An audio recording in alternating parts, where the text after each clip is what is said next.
Hello students, आपका हमारे YouTube channel में स्वागत है। आज हम क्षितिज भाग 2 का चैप्टर 3 पढ़ेंगे, जिसमें सवैया और कवित्त है। इसमें कवि देव ने कृष्ण के रूप का अति सुंदर चित्रण किया है। तो चलिए शुरुआत करते हैं। आज का पहला प्रश्न देखते हैं। मदन महीप में कौन सा अलंकार है? प्रश्न है, मदन महीप में कौन सा अलंकार है? ऑप्शंस देखते हैं। अनुप्रास अलंकार, रूपक अलंकार, अनुप्रास एवं रूपक या उपमा अलंकार। तो इसका सही आंसर है अनुप्रास एवं रूपक दोनों अलंकार है। यहाँ मदन महीप में म वर्ण की आवृत्ति हो रही है, यानी कि यह अनुप्रास अलंकार है। और साथ ही रूपक भी है, यानी कि जो महीप शब्द आ रहा है यहाँ पर, महीप के दो अर्थ हैं। एक महीप का अर्थ कामदेव है, वहीं दूसरा जो महीप का अर्थ है वह राजा है। अगला प्रश्न देखते हैं। कृष्ण की छाती पर किसकी माला शोभित हो रही है? प्रश्न है, कृष्ण की छाती पर किसकी माला शोभित हो रही है? ऑप्शंस देख लेते हैं। सोने की माला, हीरे की माला, फूलों की वनमाला या इनमें से कोई नहीं। तो इसका सही आंसर है फूलों की वनमाला। कृष्ण की छाती पर फूलों की वनमाला जो है अत्यंत शोभित हो रही है। अगला प्रश्न देखते हैं। प्रातः काल होने पर बालक रूपी बसंत को कौन जगाता है? प्रश्न है, प्रातः काल जब होता है तो बालक रूपी बसंत को कौन जगा रहा है? यहाँ पर ऑप्शन देख लेते हैं। कौवा, मोर, तोता या गुलाब। तो इसका सही आंसर है गुलाब। प्रातः ही जगावत गुलाब चटकारी दे। अगला प्रश्न देखते हैं। किसकी आंखें चंचलता और शरारत से भरी है? प्रश्न है, किसकी आंखें जो हैं चंचलता से और शरारत से भरी हुई हैं? ऑप्शंस देख लेते हैं। कृष्ण की, राधा की, मीरा की या शिशु की। तो इसका सही आंसर है कृष्ण की आंखें जो है वह चंचलता और शरारत से भरी हुई हैं। अगला प्रश्न देखते हैं। उतारो करे राई नोन का क्या अर्थ है? प्रश्न है, उतारो करे राई नून का अर्थ क्या है? तो ऑप्शंस देख लेते हैं। राई और नून को उतारना, राई और नून नमक के द्वारा बच्चे के सिर के चारों ओर घुमाकर नजर उतारना, या कपड़ों पर लगे राई नून के दाग उतारना, या इनमें से कोई नहीं। तो इसका सही आंसर है राई और नून नमक के द्वारा बच्चे के सिर के चारों ओर घुमा करके नजर उतारना, यानी कि यह एक तरह का टोटका है। अगला प्रश्न देखते हैं। डार द्रुम डैश चटकारी दे, डार द्रुम डैश चटकारी दे, इस कवित्त में निहित जो रस है उसका नाम बताना है। तो ऑप्शन देख लेते हैं। वात्सल्य रस, श्रृंगार रस, भक्ति रस या शांत रस। तो इसका सही आंसर है वात्सल्य रस। अगला प्रश्न देखते हैं। कवि ने कामदेव के शिशु के रूप में किस ऋतु की कल्पना करते हैं? कवि ने जो है कामदेव के शिशु के रूप में किस ऋतु की कल्पना करते हैं? ऑप्शन हैं ग्रीष्म ऋतु की, शरद ऋतु की, वर्षा ऋतु की या वसंत ऋतु की। तो इसका सही आंसर है वसंत ऋतु की। अगला प्रश्न देखते हैं। डार द्रुम चटकारी दे कवित्त में कौन सा गुण है? प्रश्न है, डार द्रुम चटकारी दे कवित्त में किस गुण का प्रयोग हुआ है? ऑप्शंस देख लेते हैं। प्रसाद गुण का, माधुर्य गुण का, ओज गुण का या निर्गुण का। तो इसका सही आंसर है माधुर्य गुण का। बसंत का हृदय को आनंद प्रदान करने वाला वर्ण यहाँ पर किया गया है। अगला प्रश्न देखते हैं। डार द्रुम चटकारी दे पद की भाषा कैसी है? यानी कि यह जो पद है डार द्रुम चटकारी दे, यहाँ पर कैसी भाषा का प्रयोग किया गया है? ऑप्शन है अवधी भाषा का, ब्रज भाषा का, बुंदेलखंडी भाषा का या भोजपुरी भाषा का। तो इसका सही आंसर है ब्रज भाषा। देव ने इस कवित्त में जो है ब्रज भाषा का प्रयोग किया है। अगला प्रश्न है। कृष्ण कैसा वस्त्र जो है धारण किए हुए हैं? प्रश्न है, कृष्ण कैसा कलर का जो है वस्त्र धारण किए हुए हैं? ऑप्शंस देखते हैं। काला, सफेद, लाल या पीला। तो इसका सही आंसर है पीला। कृष्ण जो है पीले कलर का वस्त्र धारण किए हुए हैं। अगला प्रश्न, देव के कवित्व में फटिक का क्या अर्थ है? प्रश्न है देव के कवित्व में फटिक शब्द का क्या अर्थ है? ऑप्शन है फटना, फैलना, गले पड़ना या स्फटिक, जो कि एक तरह का सफेद बहुमूल्य तथा पारदर्शी पत्थर है। तो इसका सही आंसर है स्फटिक। स्फटिक जो है एक तरह का सफेद बहुमूल्य तथा पारदर्शी पत्थर है। फटिक स्फटिक शब्द का तद्भव रूप भी होता है। चलिए अगला प्रश्न देखते हैं। फटिक, सिलानी, सौ, सुधारियो, सुधा मंदिर, इस पंक्ति में कौन कौन से अलंकार हैं? फटिक, सिलानी, सौ, सुधारियो, सुधा मंदिर में किस किस अलंकार का प्रयोग किया गया यह पूछा जा रहा है। ऑप्शन देख लेते हैं। रूपक और श्लेष अलंकार है, या उपमा एवं रूपक अलंकार है, या अनुप्रास एवं उपमा अलंकार है, या उत्प्रेक्षा एवं अनुप्रास। तो इस प्रश्न का सही आंसर है अनुप्रास एवं यहाँ पर उपमा अलंकार है, यानी कि ऑप्शन सी सही है। अगला प्रश्न देखते हैं। कृष्ण का मुख जो है किसके समान क्रांति से परिपूर्ण है? प्रश्न है कृष्ण का मुख जो है किसके समान कांति से परिपूर्ण है? ऑप्शन हैं सूर्य के, चंद्रमा के, तारों के या फूल के। तो इसका सही आंसर है चंद्रमा के। अगला प्रश्न देखते हैं। भीति का तत्सम रूप क्या है? प्रश्न है भीति का तत्सम रूप पूछा जा रहा है। ऑप्शन देखते हैं। भीतर, भीति, भयंकर या भीत। तो इसका सही आंसर है भित्ति। भीति जो है भित्ति का तद्भव रूप होता है। अगला प्रश्न, दूध कोसोफेन। प्रश्न है दूध कोसोफेन यहाँ किस अलंकार का प्रयोग हुआ है? ऑप्शन देख लेते हैं। रूपक अलंकार है, उपमा अलंकार है, श्लेष है या उत्प्रेक्षा है। तो यहाँ पर उपमा अलंकार है। यहाँ फेन की तुलना जो है दूध से हुई है, इसलिए यहाँ पर उपमा अलंकार होगा। चलिए अगला प्रश्न देखते हैं। प्यारी राधिका को प्रतिबिंब सो लगत चंद, इस पंक्ति में किस अलंकार का प्रयोग हुआ है? प्रश्न है प्यारी राधिका को प्रतिबिंब सो लगत चंद में के इस पंक्ति में किस अलंकार का प्रयोग हुआ है? ऑप्शन देख लेते हैं। रूपक अलंकार, उपमा अलंकार, श्लेष या प्रतीप अलंकार। तो इसका सही आंसर है प्रतीप, क्योंकि यहाँ पर राधा की चांद से तुलना न होकर के चांद उपमान को राधा उपमेय जैसा बताया है, अतः यहाँ प्रतीप अलंकार है। अगला प्रश्न, कृष्ण के चरणों में क्या सुशोभित है? प्रश्न है कृष्ण जी के चरणों में क्या सुशोभित है? ऑप्शन देख लेते हैं। पुष्प, नुपुर, खड़ाऊ या इनमें से कोई नहीं। इसका सही आंसर है नुपुर। कृष्ण के चरणों में नुपुर सुशोभित हो रहे हैं।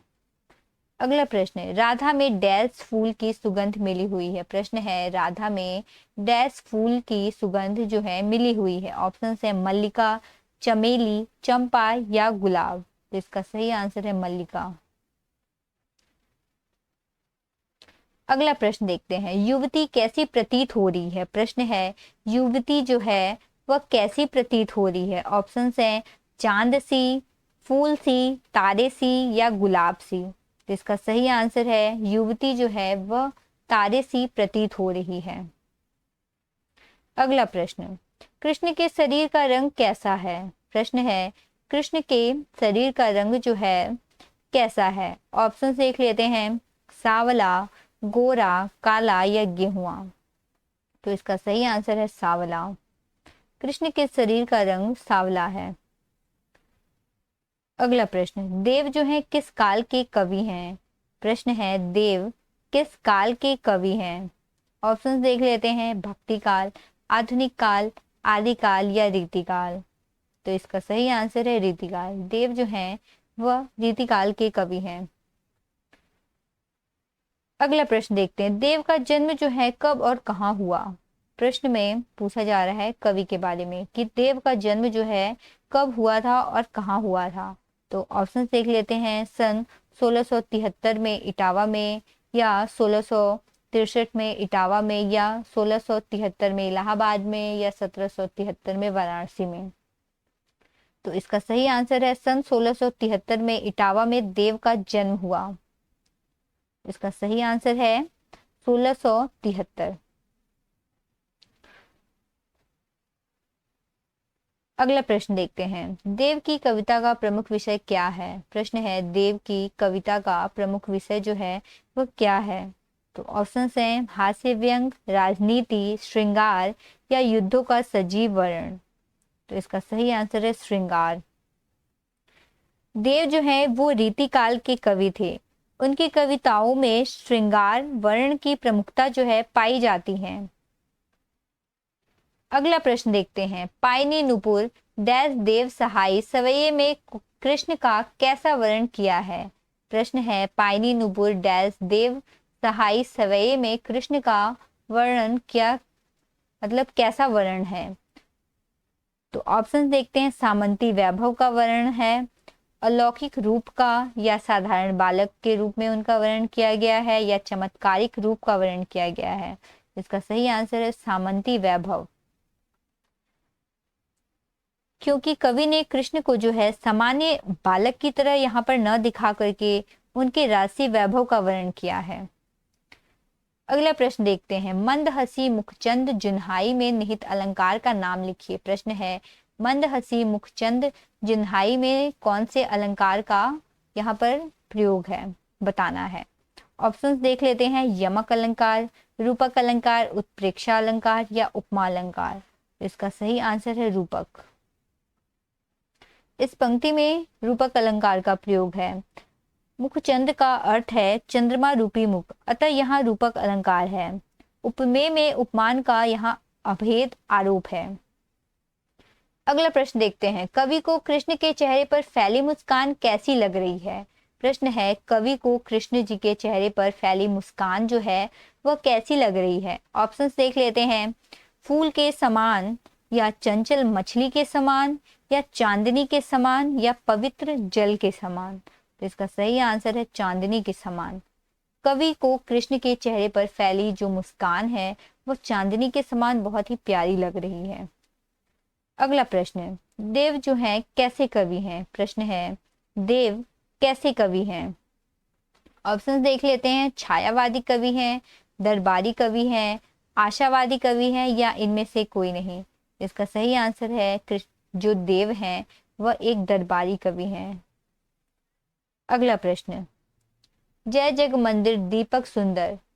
प्रश्न है जय जग मंदिर दीपक सुंदर में निहित अलंकार बताइए। ऑप्शंस देख लेते हैं, रूपक एवं यमक, रूपक एवं अनुप्रास या उत्प्रेक्षा एवं उपमा या यमक एवं श्लेष। तो इसका सही आंसर है रूपक एवं अनुप्रास।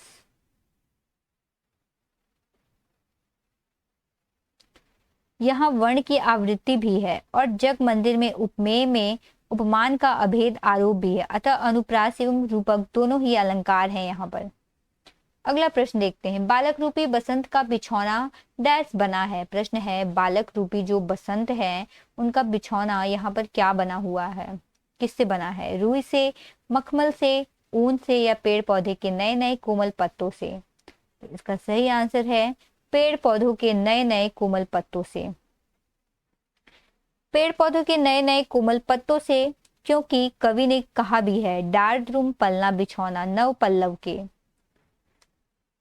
अगला प्रश्न देखते हैं, बालक रूपी बसंत के शरीर पर कैसा झबला है। प्रश्न है बालक रूपी जो बसंत है उनके शरीर पर कैसा झबला है। ऑप्शंस देख लेते हैं, ऊनी, सूती, फूल रूपी झबला या पत्तों रूपी झबला।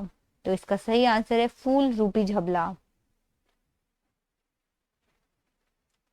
अगला प्रश्न देखते हैं, बालक रूपी बसंत को झूला कौन झुला रहा है। प्रश्न है बालक रूपी जो बसंत है उसे झूला कौन झुला रहा है। ऑप्शंस देखते हैं, तोता, कोयल, पवन या मोर। तो इसका सही आंसर है पवन। अगला प्रश्न, बालक रूपी बसंत की नजर कौन उतार रही है। प्रश्न है बालक रूपी बसंत की यहाँ पर पूछा जा रहा है उसकी नजर कौन उतार रहा है। ऑप्शंस देखते हैं, कोयल, कंजकली, लता, गुलाबी पत्तियां। तो इसका सही आंसर है कंजकली। अगला प्रश्न, बसंत डैश संतान है। प्रश्न है बसंत जो है किसकी संतान है। ऑप्शंस देख लेते हैं, मदन महीप की, शरद ऋतु की, कंजकली नायिका की या गुलाब की। तो इसका सही आंसर है मदन महीप की। अगला प्रश्न, कवि ने कृष्ण के कैसे वैभव का वर्णन किया है। प्रश्न है, कवि ने जो है सवैये और कवित्त में कृष्ण के कैसे वैभव का वर्णन किया है। ऑप्शन देखते हैं, राजसी, वैरागी, सामाजिक या पारिवारिक। तो इसका सही आंसर है राजसी। अगला प्रश्न, कृष्ण जी किस प्रकार सुशोभित हो रहे हैं। प्रश्न है, कृष्ण जी जो हैं किस प्रकार से सुशोभित हो रहे हैं। ऑप्शंस देख लेते हैं, चंद्रमा की तरह, सूर्य की तरह, तारागणों की तरह या वस्त्र आभूषण से युक्त होकर के। तो इसका सही आंसर है वस्त्र और आभूषण से युक्त होकर के कृष्ण जी अत्यंत सुशोभित हो रहे हैं। अगला प्रश्न, कृष्ण कबर में क्या गहने मतलब पहने हुए हैं। प्रश्न है, कृष्ण जो जी हैं वह कमर में क्या पहने हुए हैं। ऑप्शंस देख लेते, कमरधनी, डोरी, माला या इनमें से कोई नहीं। तो इसका सही आंसर है कमरधनी। अगला प्रश्न, कृष्ण के मुख की तुलना किससे की गई है। प्रश्न है, कृष्ण के मुख की तुलना किससे की गई है। ऑप्शंस हैं, सूर्य से, तारों से, चंद्रमा से या गुलाब से। इसका सही आंसर है चंद्रमा से। अगला प्रश्न, कवि ने जग मंदिर दीपक का प्रयोग किसके लिए किया है। प्रश्न है, कवि ने जग मंदिर दीपक का प्रयोग किसके लिए किया है। ऑप्शंस देख लेते हैं, दीपक के लिए, कृष्ण के लिए, सूर्य के लिए या चंद्रमा के लिए। तो इसका सही आंसर है कृष्ण के लिए जो है कवि ने जग मंदिर दीपक का प्रयोग किया है। अगला प्रश्न, अंतिम पंक्ति में अलंकार बताना है। सवैये और कवित्त का जो अंतिम पंक्ति है उसमें किस अलंकार का प्रयोग किया गया है। ऑप्शंस हैं, उपमा, रूपक, श्लेष या मानवीकरण। इसका सही आंसर है रूपक। तो ये थे सवैया और कवित्त के इम्पॉर्टेंट क्वेश्चन। अगर आपको हमारा यह वीडियो पसंद आया हो तो वीडियो को लाइक करें एंड चैनल को सब्सक्राइब करें। Thanks for watching.